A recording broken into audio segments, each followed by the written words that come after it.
It's a familiar pattern, isn't it? That moment when life finally seems to align. Your career is thriving. Relationships feel solid and a genuine sense of peace settles in. You're on the cusp of something truly great, about to solidify the kind of success you've always envisioned. And then, without warning, something shifts. A decision you regret, an argument that erupts from nowhere, a sudden dip in your energy, or an inexplicable wave of anxiety. It's as if an unseen hand pulls you back, just as you were about to truly take flight. You find yourself slipping into old patterns, the very ones you thought you'd finally overcome. And in the aftermath, there's that familiar, almost automatic urge to point fingers, to lay the blame on external circumstances or other people for this sudden downturn. This isn't just bad luck. This isn't some random coincidence. This is the silent saboteur at work, a deep psychological mechanism that resides within many of us, often operating entirely beneath our conscious awareness.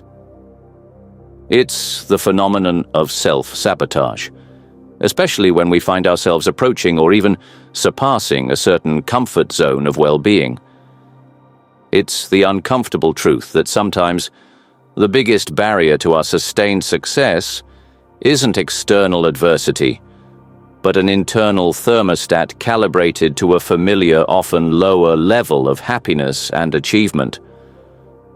This video will explore this profound human challenge, diving into the behavioral psychology that explains why we often pull ourselves back from the edge of lasting success, how we unconsciously revert to older versions of ourselves, and why blaming others becomes a convenient, yet ultimately disempowering escape. We will draw insights from leading behavioral psychologists, the groundbreaking work of Hendricks, and the timeless wisdom of Stoicism to illuminate this pattern and, more importantly, to show you how to finally break free.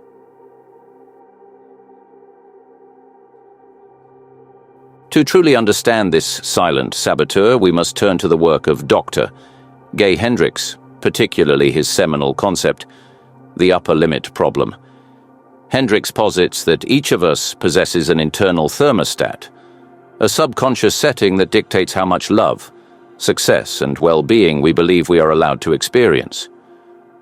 When our lives begin to exceed this predetermined comfort zone, when we land that dream job, find a truly fulfilling relationship, or experience a profound sense of joy, this internal thermostat kicks in. It's not a conscious decision. It's an automatic, deeply ingrained behavioral response designed to pull us back to a state that feels familiar, even if that familiar state is one of mediocrity, struggle, or pain.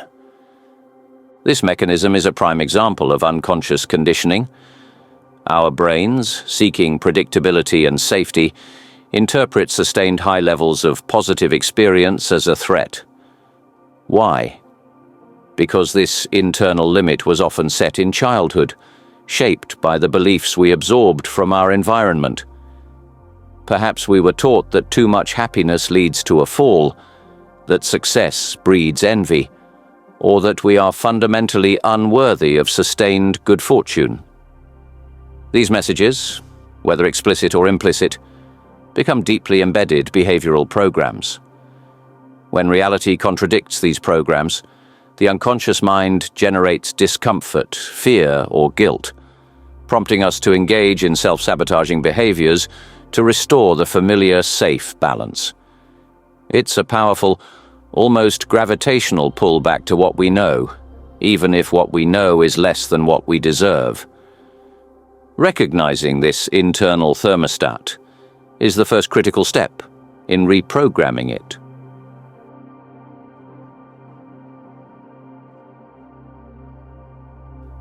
This upper limit problem doesn't always manifest as a dramatic collapse. Often, it's far more insidious, a subtle return to an older, less evolved version of ourselves. You might find yourself reverting to old habits you thought you'd conquered.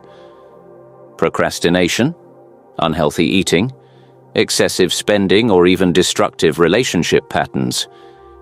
It's the older self re-emerging, not because you consciously choose it, but because your subconscious is pulling you back to a familiar, albeit less optimal state.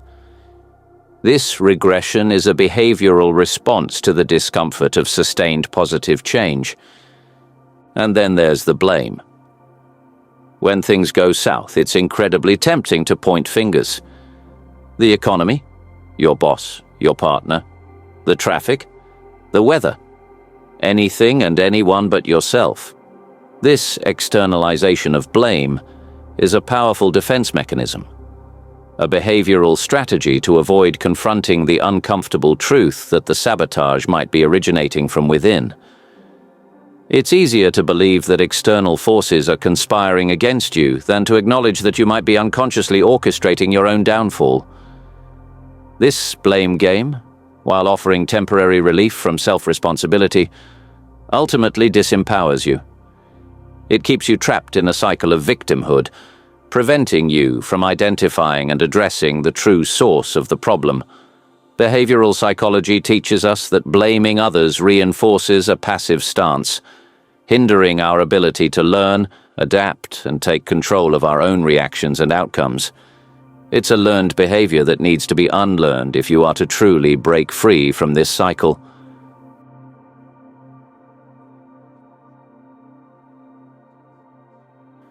Why do we engage in this self-sabotage, this unconscious reversion to an older self, this tendency to blame? Part of the answer lies in the profound insights of Dr. Brené Brown, particularly her work on vulnerability and shame. When things go well, when we achieve significant success or experience deep connection, we often become more visible. This increased visibility brings with it a heightened sense of vulnerability. Success can expose us to new levels of scrutiny, new expectations, and the terrifying possibility of a greater fall. This fear of exposure, of being seen in our full glory and then potentially failing or being judged, can be a powerful, unconscious driver of self-sabotage. Brown argues that shame, the intensely painful feeling or experience of believing that we are flawed and therefore unworthy of love, belonging, or connection, is often at the root of our self-protective behaviors. If we believe, deep down, that we are not truly worthy of sustained happiness or success, then achieving it can trigger an intense, uncomfortable feeling of incongruence. Our subconscious might then engineer a way to bring us back to a state that feels more familiar or safe, even if that safety is found in mediocrity or struggle. This is a behavioral response to an internal emotional threat. The blame we cast outwards is often a projection of our own unacknowledged shame or fear of not being enough. Understanding this underlying emotional landscape is crucial for dismantling the behavioral patterns of self-sabotage. It's about recognizing that the discomfort you feel when things go well might not be a sign that something is wrong with the success, but rather a signal that your internal thermostat is being challenged and your capacity for vulnerability is being tested.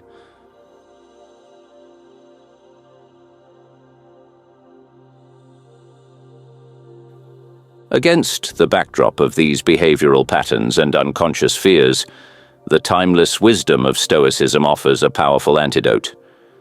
Stoicism, as practiced by figures like Epictetus and Marcus Aurelius, is fundamentally a philosophy of radical self-responsibility and internal control.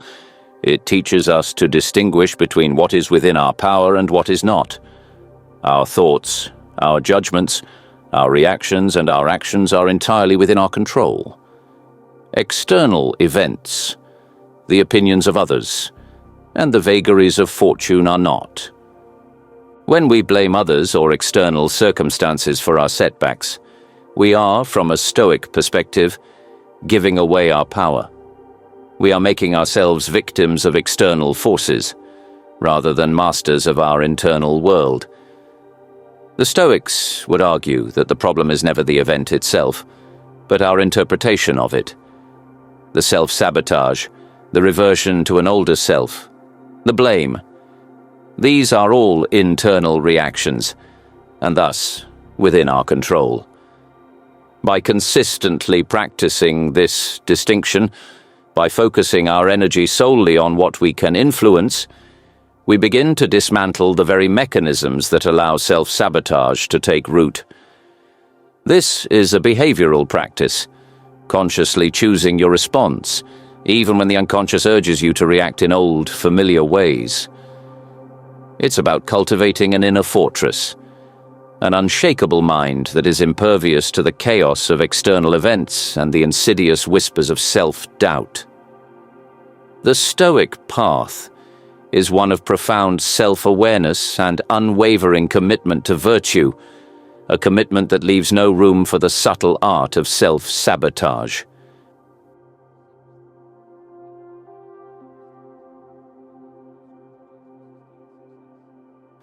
So, how do we reprogram this internal thermostat? How do we break the cycle of self-sabotage, prevent the older self from re-emerging, and stop the blame game? It begins with conscious, consistent behavioral strategies. 1. Awareness and identification. The first step, as with any behavioral change, is awareness. Pay close attention to your patterns. When things start going well, do you notice a subtle shift? Do you find yourself procrastinating, picking fights, or creating unnecessary drama? Recognize these as signals of your upper limit problem at work. Keep a journal to track these instances. This is a form of self-monitoring, a key behavioral technique. 2. Celebrate success, consciously. When you achieve something big or small, consciously celebrate it. Don't downplay it. Don't immediately look for the next challenge. Allow yourself to fully experience the joy and satisfaction. This sends a powerful message to your subconscious that success is safe and desirable. This is positive reinforcement for your new, higher thermostat setting. 3. Practice conscious gratitude. Regularly practice gratitude for the good things in your life. This shifts your focus from scarcity and fear to abundance and appreciation, counteracting the unconscious belief that too much good is dangerous. This is a cognitive behavioral intervention that rewires your brain for positivity. 4.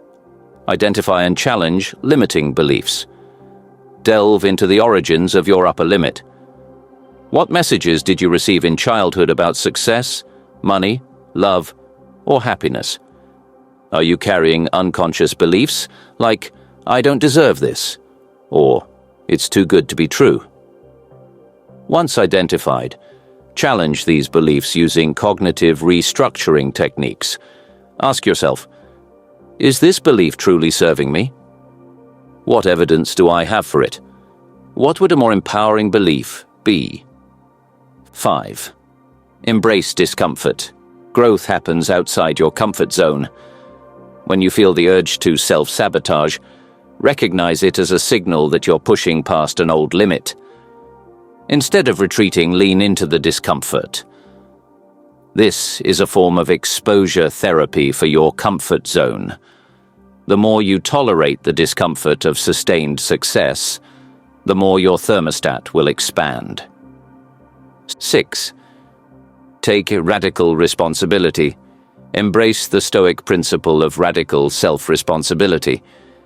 When setbacks occur, instead of blaming others, ask, what was my role in this? What can I learn from this? What is within my control to change? This shifts you from a passive victim to an active agent in your own life, a powerful behavioral shift.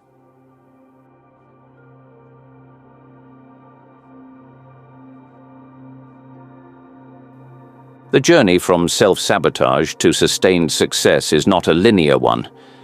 It is a continuous process of self-awareness, conscious choice, and consistent behavioral practice. The moment things start to go well, and you feel that familiar pull to revert, that subtle urge to blame, that is your moment of power. That is the precise instant you can choose to interrupt the old pattern and forge a new one. Remember, your internal thermostat was learned, and what is learned can be unlearned. You are not condemned to repeat the cycles of your past.